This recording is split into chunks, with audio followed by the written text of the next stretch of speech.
મિત્રો આ તો ખાલી વાત છે માં હું જીગર દેવાણી આપનું સ્વાગત કરું છું। દર્શક મિત્રો આપણે છેલ્લા 2-2.5 વર્ષથી કોરોનાથી હેરાન પરેશાન થયા। જ્યારે પહેલો વેવ આવ્યો અને ત્યારબાદ જ્યારે લોકડાઉન આવ્યું ત્યારે જાણે કે સમય થંભી ગયો હોય એ પ્રકારનો એક ભાસ આપણને થયો અને આપણને થયું કે આ તો શું થઈ રહ્યું છે। થોડોક સમય વધ્યો અને ત્યારબાદ બધું રાબેતા મુજબ શરૂ થયું અને આપણને હાશકારો થયો। ત્યારબાદ કોરોનાનો બીજો વેવ આવ્યો અને બીજો વેવે તો જે તરખાટ મચાવી સમગ્ર વિશ્વભરમાં, ભારતમાં અને ખાસ કરીને ગુજરાતમાં ઘણા લોકોએ પોતાના અંગત લોકોને ગુમાવ્યા, પરિવારજનો, મિત્રો, ઘણા બધાએ પોતાનો જીવ ગુમાવી દીધો અને કોરોનાથી તોબા પોકારી ઉઠ્યા। લોકોને ભગવાન યાદ આવી ગયા। ત્યારબાદ એ પરિસ્થિતિ થાળે પડી અને ત્યારબાદ ત્રીજા વેવની જે આશંકા હતી, આખરે ત્રીજો વેવ પણ આવી ગયો અને ત્રીજા વેવમાં પીક પોઈન્ટ પર જે કેસીસ આવ્યા પહેલાંને બીજા કરતાં પણ વધારે હતા, પણ મોર્ટેલિટી રેશિયો નહોતો, ડેથ રેશિયો એટલો નહોતો, કારણ કે કોરોનાની બંને વેક્સિનના ડોઝના કારણે લોકો ઘણા સુરક્ષિત રહ્યા અને એટલી અસર ના થઈ કોરોનાની। જો કે કોરોના વાયરસનો સૌથી ઝડપી ફેલાતો ઓમિક્રોન વેરિયન્ટનું સ્વરૂપ એટલે BA.2 યુરોપમાં હાલ કહેર મચાવી રહ્યું છે।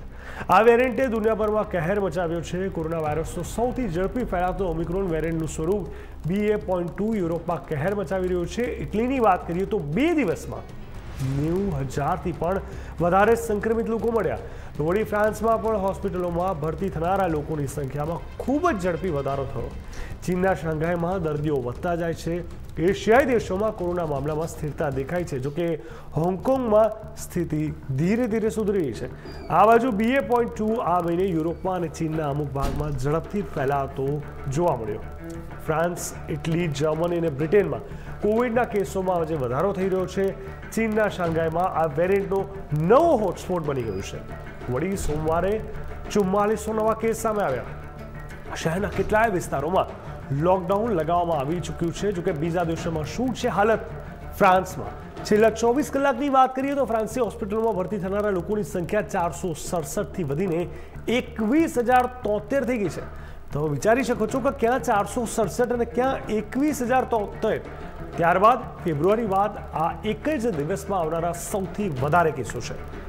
હોંગકોંગની વાત કરીએ તો સોમવારે 7,685 નવા કોવિડ કેસો મળ્યા। વિશ્વના નાણાકીય હબમાં સ્થિતિ હવે સ્થિર થઈ છે। ચીનની વાત કરીએ તો પ્રમુખ વ્યવસાયિક શહેર શાંઘાઈમાં 4400 નવા કેસો મળ્યા। 2 વર્ષ બાદ ચીનમાં ઝડપથી ફેલાઈ રહ્યો છે। શાંઘાઈમાં લોકડાઉનમાં સહિત કેટલાય પ્રતિબંધો પણ લગાવવામાં આવ્યા। ઇટલીની વાત કરીએ તો ફક્ત 2 દિવસમાં જ 90થી વધારે કેસો સામે આવ્યા અને સોમવારે તો 30,710 નવા સંક્રમિતો મળ્યા હતા। રવિવારે પણ 59,555 જેટલા કેસો મળ્યા હતા। હવે વાત આપણે કરીએ ભારતની। અન્ય દેશોની જેમ કોરોનાના નવા કેસો અહીં પણ વધી રહ્યા છે। વળી ભારતમાં ઘટાડો થઈ રહ્યો છે અને આ જ કારણે અમેરિકાએ ભારત યાત્રાને લઈને પ્રતિબંધોમાં ઢીલ આપી, પરંતુ ભારતની કોવિડ રેટિંગ લેવલ 3 અથવા હાઈ રિસ્કવાળા દેશોમાંથી ઘટીને લેવલ 2 એટલે કે ઓછા રિસ્કવાળા દેશોમાં આવી। વૈશ્વિક રસીકરણના અસમાનતા ક્યાં જવાબદાર પણ છે। માનવામાં આવી રહ્યું છે કે કોરોનાની નવી રીતે માથું ઉચકવા પાછળ વૈશ્વિક રસીકરણમાં અસમાનતા છે તે ક્યાંક ને ક્યાંક જવાબદાર છે। વિકસિત દેશો દ્વારા તૈયાર વેક્સિનના પેટર્નને ખતમ કરવાની માંગ ઉઠી રહી છે, જેથી દુનિયાભરની દવા કંપનીઓ તેનું ઉત્પાદન કરીને પોતાના દેશોમાં રસીકરણ ઝડપી બનાવી શકે। હાલમાં રસી મોંઘી હોવાને કારણે ગરીબ દેશોની પહોંચની બહાર છે। જોકે સંયુક્ત રાષ્ટ્ર રસીકરણ અભિયાનમાં વેક્સિન કંપનીઓને યોગદાન આપી રહ્યું છે અને એટલું પૂરતું નથી, એટલે કે કોરોના ગયો નથી, WHO માહિતી આપી છે। આ બાજુ વિશ્વ સ્વાસ્થ્ય સંગઠન WHO ચેતવણી આપી કે મહામારી હજુ ખતમ નથી થઈ, કોરોના હજુ ગયો નથી। ચીનમાં અત્યાર સુધીમાં સૌથી ઝડપી ફેલાતો આ વાયરસ ચિંતાજનક છે। હજુ એ કહેવી રહ્યું છે કે ઓમિક્રોનના BA.1 તથા BA.2 વેરિયન્ટ મળીને જો કોઈ નવો વેરિયન્ટ બન્યો તો દુનિયા માટે વધુ પડકારજનક બની શકે છે। ત્યારે આપનું શું માનવું છે કે ચોથો વેવ આવશે કે કેમ? જો આવ્યો તો શું તે એટલો અસરકારક હશે કે કેમ? અને જો અસરકારક હશે તો રસીનો ત્રીજો કે ચોથો ડોઝની આવશ્યકતા બનશે કે કેમ? જણાવો આપનો અભિપ્રાય। આ તો ખાલી વાત છે એમાં।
મિત્રો, આપ પોતાનો અભિપ્રાય વ્યક્ત કરી શકો છો મારી સાથે, કારણ કે કોવિડની વાત આપણે જ્યાં સુધી કરી રહ્યા છીએ, કોવિડને લઈને આપણે બધા લોકોએ ઘણું બધું ભોગવ્યું છે. ઘણા બધા લોકોએ પોતાના અંગત લોકોને ગુમાવ્યા છે. એક સમય હતો કે જ્યારે કોવિડના ત્રાસથી આખા પરિવારો હેરાન પરેશાન હતા. આ પહેલી એવી બીમારી છે, લોકો મોટે ભાગે બીમાર થાય ત્યારે આડોશ પાડોશના પરિવારજનો, કુટુંબીજનો મળવા આવતા હોય, તેને ખૂબ હિંમત આપતા હોય, પરંતુ આ એક એવી બીમારી કે જ્યાં લોકોએ દૂર ભાગવું પડતું હતું. એટલે કે દર્દી વધારે બિચારો બની જતો હતો અને એવા સમયે ક્યાં ક્યારે શું ઘટી જાય તે પણ કોઈના ધ્યાનમાં નહોતું રહેતું. ત્યારે ચોથા વેવની જ્યારે આપણે વાત કરી રહ્યા છીએ, ત્યારે ખરેખર તેને લઈને સવાલ અનેક પ્રકારના થઈ રહ્યા છે. આજ સુધી મેડિકલ સાયન્સ, વૈજ્ઞાનિકો કે કોઈ પણ વ્યક્તિ કોરોનાને જજ નથી કરી ચૂક્યું કે કરી શક્યું. અને એ જ બતાવે છે કે કોરોના જ્યારે આપણને લાગે છે કે હવે નથી રહ્યો, કે હવે કશું તેની અસર નથી, એવા જ સમયે ત્રાટકે છે અને ત્રાહિમામ લોકો પોકારી ઉઠે છે. અને જ્યારે લાગે છે કે હવે કશું નહીં વચ્ચે, ત્યાં અચાનક શાંત પણ થઈ જાય છે. પણ વારંવાર એના મ્યુટેન્ટ ચેન્જ થાય છે, વારંવાર તેની પ્રકૃતિ ચેન્જ થાય છે, જેના કારણે રસીકરણની અસરને લઈને પણ ઘણા બધા સવાલ ઊભા થાય છે. પણ જેને નથી લીધી હજુ સુધી, તે લોકોએ આગળ આવવું જોઈએ. મોટાભાગના લોકોએ બંને ડોઝ લીધા છે, ક્યાંક ઘણા લોકો એક જ ડોઝ લીધો છે. એવા પણ લોકો છે કે જે એવું માને છે કે એક ડોઝ લીધો, હવે બીજાની શું જરૂર છે, કારણ કે હવે તો કોરોના જેવું કંઈ રહ્યું નથી. આ પ્રકારની માનસિકતા જ કદાચ બીજા રોગને, બીજા જે વેવ જે નવા ચેન્જ થાય છે મ્યુટેન્ટ થઈને, એ રસીકરણના અભાવે જ એ વસ્તુની અસર થતી હોય છે. અને પરિણામે આપણે મોટાભાગે એ પણ જોયું છે કે તેના કારણે ક્યાંક એ વસ્તુ આપણને મુશ્કેલીમાં મૂકી શકે છે. ત્યારે વધુ પડકારજનક બનતી આ સ્થિતિ આપને શું અને કેવી લાગે છે અને તેની અસર કેવા પ્રકારની રહેશે, તે મારે તમારી પાસેથી સમજવું છે. આ તમામની વચ્ચે તમે પણ કોવિડને લઈને કોઈ અઘરી પરિસ્થિતિનો સામનો કર્યો હોય, તમને પણ લાગતું હોય કે તમારે આટલી વસ્તુનું ધ્યાન રાખવું જોઈએ, તો તે તમે મારી જોડે વ્યક્ત કરી શકો છો. અમરેલીથી ચિરાગભાઈ જોડાઈ ચૂક્યા છે. ચિરાગભાઈ, સ્વાગત છે આપનું. આ તો ખાલી વાત છે કાર્યક્રમમાં. ચિરાગભાઈ, જણાવશો કે જે પ્રકારે આપણે જોયું છે કે એક બાદ એક વેવ બદલ્યા છે અને હવે ચોથા વેવની શક્યતા, સંભાવનાઓ જોવા મળી રહી છે, શું કહેશો, કેવી રીતે બચવું જોઈએ તેનાથી? હલો હલો, ચિરાગભાઈ, અવાજ આવે છે? આવે છે. જી ચિરાગભાઈ, જણાવશો. ખાસ કરીને 1250 જેટલા કેસો નોંધાયા છે અને સાથોસાથ એક્ટિવ કેસ પણ ઘણા છે. વિશ્વની અંદર જે અમુક દેશોની અંદર જે કોરોનાના કેસો ઉપલબ્ધિ થઈ છે, જેને લઈને આપણા દેશમાં સાવચેતીના ભાગરૂપે અથવા તો જે વિસ્તારોની અંદર જ્યાં વિદેશથી કોઈ આવતા હોય અથવા હોસ્પિટલોની અંદર અથવા આવા જે સારવાર કેન્દ્રો હોય એની આસપાસની અંદર પૂરેપૂરી તકેદારી આપણે રાખવી જોઈએ. એકંદરે ઘણા રાજ્યોની અંદર 0 અને ઘણા જિલ્લાની અંદર 0 કેસો નોંધાયા છે. એટલે બધા લોકો શાંતિથી જીવી રહ્યા છે, કારણ કે 2-3 વર્ષથી બહુ તકલીફો હતી એ હવે દૂર થઈ છે. પરંતુ આજે ચોથી લહેરની શક્યતાઓમાં જે વિશ્વના અમુક દેશોમાં છે, પણ હું માનું ત્યાં સુધી આપણા ભારત દેશમાં એની અસરો નહીં રહે, પણ જે વિદેશથી જે આવતા હોય એ માટેની આપણે સાવચેતી રાખવી પડે. જય હિન્દ, જય ભારત. સાવચેતી રાખવી પડે છે, પણ મોટાભાગે આપણે એ જોયું છે ચિરાગભાઈ કે આપણે હંમેશા જે લોકો પણ કોરોનાને ટેકન ફોર ગ્રાન્ટેડ લઈ લીધો છે, માસ્ક પહેરવાને લઈને, ક્યાંક સોશિયલ ડિસ્ટન્સિંગને અવોઇડ કરવાને લઈને, રસીકરણની પ્રક્રિયાને લઈને, 2 ડોઝ ન લેવાને લઈને, એ લોકો માટે તમે શું કહેશો? જે બુસ્ટર ડોઝમાં બાકી હોય એને લેવા જોઈએ અને 12 વર્ષના જે બાળકોથી લઈને જે બાળકોના રસીકરણ અભિયાનમાં પણ વેગ મળવો જોઈએ. અનાયાસે કોઈ રસીકરણમાં ભાગ લઈ જ ન શક્યો હોય એને પણ લેવી જોઈએ. અને બુસ્ટર ડોઝની જે જાહેરાત સરકાર તરફથી વખો વખત થાય, એ ઉંમરના દરેક વ્યક્તિઓએ બુસ્ટર ડોઝ લેવો જોઈએ. અત્યારે ઉનાળાની સિઝન ચાલુ થઈ છે એટલે કોરોનાની આપણે ગણતરી ઓછી કરીએ, પરંતુ જે વિશ્વમાં અમુક દેશોની અંદર પાછો ઉથલો માર્યો છે એને આપણે નકારી ન શકાય. અને હોસ્પિટલોની અંદર ખાસ લોકોએ અને જે આપણા રોજિંદા જીવનમાં સાવચેતી પ્રમાણે રહેતા હતા એ પ્રમાણે આપણે થોડુંક તો વર્તવું જ પડશે. જય હિન્દ, જય ભારત. બિલકુલ. અને આ તમામની વચ્ચે એવા લોકો પણ જે લોકો ખાસ કરીને હવે એવું સમજી ચૂક્યા છે કે કોરોના જેવું કશું રહ્યું નથી, કારણ કે જ્યારે કોરોનાનો વેવ ખતમ થાય છે ત્યારે લોકોને એવું થઈ જાય છે કે હવે કોરોના છે જ નહીં, ત્યારબાદ જ બીજો વેવ આવ્યો, એવી જ પરિસ્થિતિ બીજા વેવમાં, ત્યારબાદ ત્રીજો વેવ આવ્યો અને હવે ચોથા વેવના ભણકારે છે. તો એ લોકોને શું કહેશો કે જે લોકો હજુ આને હળવાશી લઈ રહ્યા છે?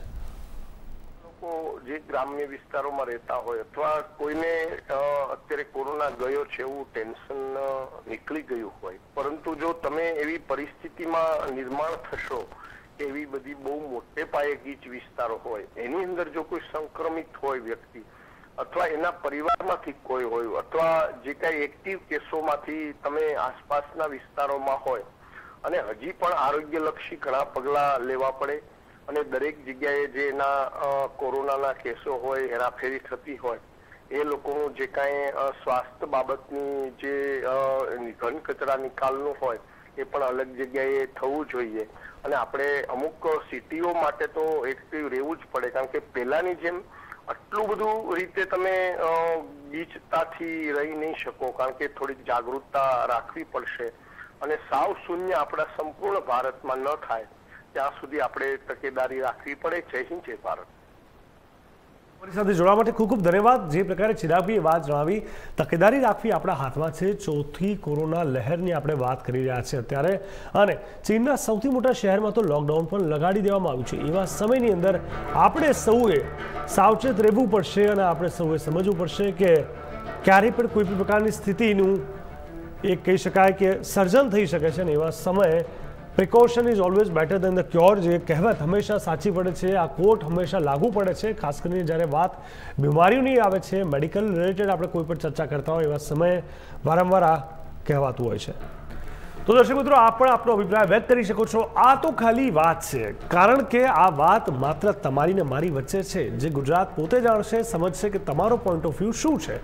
અહીંયા નહીં હોય કોઈ રાજકારણ, નહીં કોઈ પ્રતિષ્ઠિત વ્યક્તિઓ, નહીં હોય કોઈ સેલિબ્રિટી કે કોઈ નહીં હોય પત્રકાર. અહીંયા વાત થશે ગુજરાતની જનતાની, સીધી જ મારી સાથે, એટલે કે તમે મારી સાથે ચર્ચા કરશો. તમારો પોઈન્ટ ઓફ વ્યૂ શું છે એ હું જાણીશ, સમજીશ. હું માનું છું કે પ્રશાસનની વાત કરવામાં આવે કે સરકારની વાત કરવામાં આવે, નિર્ણય ત્યાંથી લેવાતા હોય છે, પણ એક સામાન્ય નાગરિક તરીકે, એક સાચા ભારતીય તરીકે, અને આપણે આપણા સમાજમાં રહીએ છીએ ત્યારે આપણો પણ પોતાનો એક અવાજ હોય છે, આપણું પણ પોતાનું એક મંતવ્ય હોય છે, આપણો પણ અભિપ્રાય હોય છે. ત્યારે તમારા અવાજને દબાવીશું નહીં, પણ તમારા અવાજને વધારે મજબૂત બનાવીશું, કારણ કે તમારી વાત સીધી અહીંયા મારી સાથે થશે અને ગુજરાત જાણશે કે ગુજરાતની જનતા કયા મુદ્દા પર શું વિચારી રહી છે. એક પબ્લિકનો અભિપ્રાય પણ મહત્વનો હોય છે. અને એવા સમયે એક સામાન્ય માણસ કઈ પરિસ્થિતિમાંથી પસાર થઈ રહ્યો છે, શું વિચારી રહ્યો છે, એ નિર્ણયની શું અસર તેમને લાગે છે, એ આપણે જાણવું, સમજવું પડશે. અને તેને લઈને આપણે બધાએ પણ ક્યાંક એકબીજાની મદદ સલાહ સૂચનથી પણ કરવી પડશે. બની શકે કે એક્શન ઘણી આપણા હાથમાં ન હોય, આપણે વિચારીએ કે નિર્ણય તો સરકાર લે છે, પણ હા, ક્યાં કઈ પરિસ્થિતિમાં શું કરવું, શું ન કરવું, એના આઈડિયાઝની પણ જો આપણે થાય તો બની શકે કે કદાચ તમારો એક પોઈન્ટ ઓફ વ્યૂ, એક વિચાર, તમારો એક અભિપ્રાય બીજા બધા માટે માર્ગદર્શન બની જાય. એવા સમયે તમે ખુલીને આપનો અવાજ અહીંયા વ્યક્ત કરી શકો છો. ચાહે વાત સારી હોય કે ખોટી, પણ તમને ગમે કે ના ગમે, કોઈને પણ ગમે કે ના ગમે, તમે મન ખોલીને મારી જોડે ચર્ચા કરી શકો છો. અને એટલા જ માટે આ તો ખાલી વાત છે, જે સીધી જ તમારી અને મારી વચ્ચેની વાત છે. ત્યારે જણાવો આપનો અભિપ્રાય કે ચોથો વેવ જે આપણે ચર્ચા કરી રહ્યા છીએ, ચોથી વેવ આવશે કે કેમ, અને જો આવશે તો તમે શું તૈયારી કરી છે, અને તમે તૈયારી નથી કરી તો તમને શું લાગે છે કે તૈયારી પેટે કઈ વસ્તુને આપણે પ્રાથમિકતા આપવી જોઈએ. સમયનું કંઈ નક્કી નથી, કોઈ પણ સમયે કોઈ પણ પ્રકારની ઘટના ઘટી શકે છે, અને ઘટનાની અંદર કોઈ પણ પ્રકારના પરિણામો આપણે ભોગવવા પડી શકે છે. એવા સમયની અંદર એક સાચી સમજ, એક સાચી તકેદારી જ આપણને ક્યાંક મોટી જાનહાનિ, મોટી બીમારીથી આપણને બચાવી શકે છે.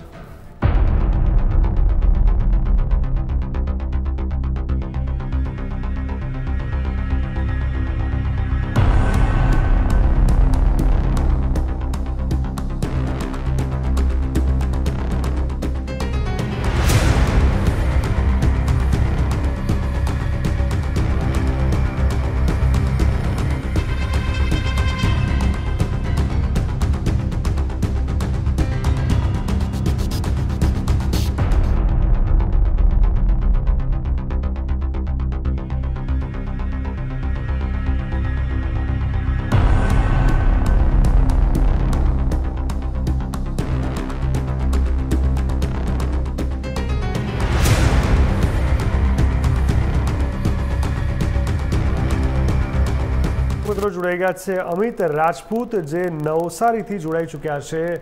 અમિતભાઈ સ્વાગત છે આપનું। આ તો ખાલી વાત છે એમાં અમિતભાઈ ચોથા વેવને લઈને આપણે ચર્ચા કરી રહ્યા છે, તમારું પોતાનું શું માનવું છે તેને લઈને?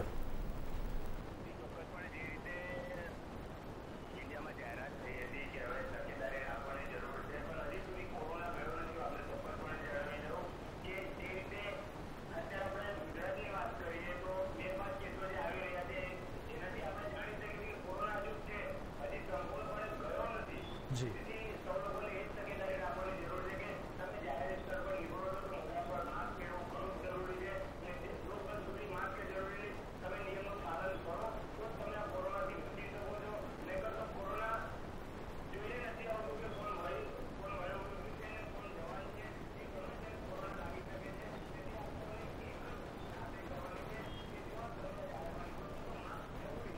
બિલકુલ માસ્ક જરૂરી છે। અને તમને લાગે છે કે પહેલી અને બીજી વેવમાં જે ભૂલો થઈ, ત્રીજો હતો ઘણો ખતરનાક, પણ એમાં એટલી માનહાનિ નથી થઈ, એમાં ક્યાંક જાનહાનિ નથી થઈ, એમાં કંઈ પરિસ્થિતિ એટલી વિકટ નથી થઈ, પણ આપણે હજુ પણ ઘણું બધું શીખવા સમજવાનું અને અમલીકરણનું બાકી છે એવું લાગે છે કોવિડ પરથી? હોસ્પિટલ હોય, પ્રશાસન હોય, સામાન્ય વ્યક્તિ હોય, તમામ વ્યક્તિની વાત કરું છું।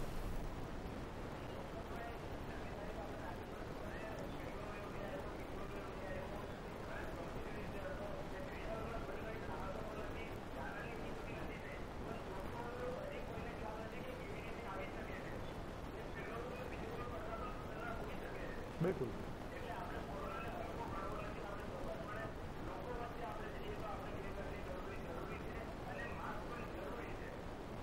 જી બિલકુલ માસ્ક પણ જરૂરી છે। તમને શું લાગે છે કે કેમ આટલો એક પર એક વેવ આવી ગયો છે? મ્યુટન્ટ ચેન્જ થઈ રહ્યું છે કે બીજું કોઈ કારણ છે? શું લાગે છે તમને?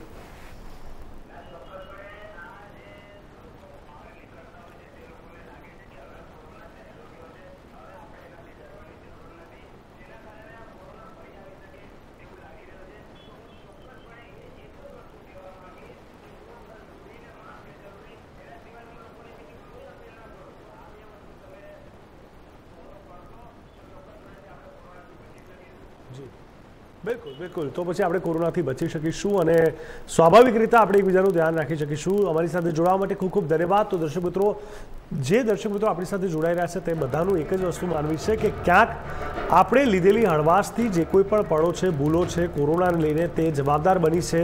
બીજી વાત એ કે ભલે અત્યારે ભારતમાં સ્થિતિ કંટ્રોલમાં છે, પણ આ પરમિનન્ટ સિચ્યુએશન નથી। આપણને ખબર છે કે કયા મહિને શું કંઈ પણ થઈ શકે છે। જ્યાં સુધી વાત છે કોવિડની, ત્યારે કોઈ પણ વેવ કોઈ પણ સમયે ત્રાટકી અને હાહાકાર મચાવતો હોય છે। એવા સમયની અંદર આપણે કોવિડની સ્થિતિને સમજવી પડશે અને એ સ્થિતિને આપણે ક્યાંક ને ક્યાંક એ રીતે બી સમજવી પડશે કે આપણે પહેલી કે બીજી કે ત્રીજી વેવમાં કઈ વસ્તુ નહોતા કરી શક્યા, કઈ વસ્તુ આપણા ધ્યાન બહાર રહી ગઈ હતી, કઈ વસ્તુ આપણે નહોતા સમજ્યા, અને એ તમામ વસ્તુઓનું અમલીકરણ આપણા માટે આવશ્યક છે।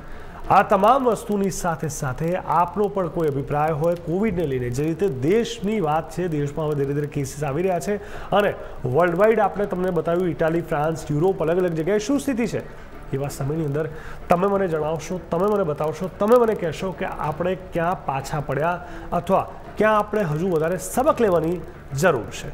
જણાવો આપણો અભિપ્રાય। આ તો ખાલી વાત છે એમાં।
આપણે જે રીતે ચર્ચા કરી રહ્યા છીએ અને આપણે સમજી રહ્યા છીએ પરિસ્થિતિને લઈને, દર્શક મિત્રો તમામ મારી સાથે જોડાયા માટે ખૂબ ખૂબ ધન્યવાદ. પણ છેલ્લે જતાં એક જ વાત કહીશ કે આપણે સૌએ પોતે તકેદારી રાખવી પડશે.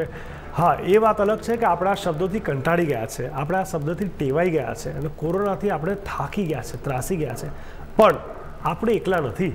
સમગ્ર વિશ્વ આ જ સ્થિતિમાં છે, સમગ્ર વિશ્વ આ જ સ્થિતિમાં ઝઝૂમી રહ્યું છે. અને એવા સમયે આપણે કંટાળવાનું નથી, આપણે થાકવાનું નથી, આપણે હારવાનું નથી, પણ આપણે કોરોનાને હરાવવાનો છે. કોરોના કાલે રહેશે નહીં રહે એની આપણને કોઈ ખાતરી છે નહીં, આપણા હાથમાં પણ નથી. પણ કોરોના અગર છે તો તેનાથી કેવી રીતે બચવું, કેવી રીતે તકેદારી રાખવી, કેવી રીતે તેમાંથી ક્યાંક ને ક્યાંક આપણે એ સ્થિતિને કંટ્રોલમાં રાખવી, એ આપણા હાથમાં છે. વરસાદ વધારે પડી રહ્યો છે, પૂર જેવી સ્થિતિ છે, વરસાદ બંધ જ નથી થતો, તો આપણે આકાશને કવર નહીં કરી શકીએ. પણ હા, ક્યાંક જવું હોય તો રેનકોટ કે છત્રીનો સહારો લઈ શકીએ અથવા જવાનું જ બંધ કરી દઈએ. રસ્તા ઘણા બધા છે, તમે કઈ રીતે કઈ વસ્તુને કયા એપ્રોચ સાથે કેળવો છો એ માત્ર તમારા હાથમાં છે. આ તો ખાલી વાત છે, કારણ કે અમલીકરણ તો તમારે મારે કરવાનું છે. તો દર્શક મિત્રો, આ તો ખાલી વાત છે. બસ અત્યારે આટલું. દેશ દુનિયાના તમામ મહત્વપૂર્ણ સમાચાર ખબર માટે આપ જોતા રહો ઇન્ડિયા ન્યૂઝ ગુજરાત. નમસ્કાર.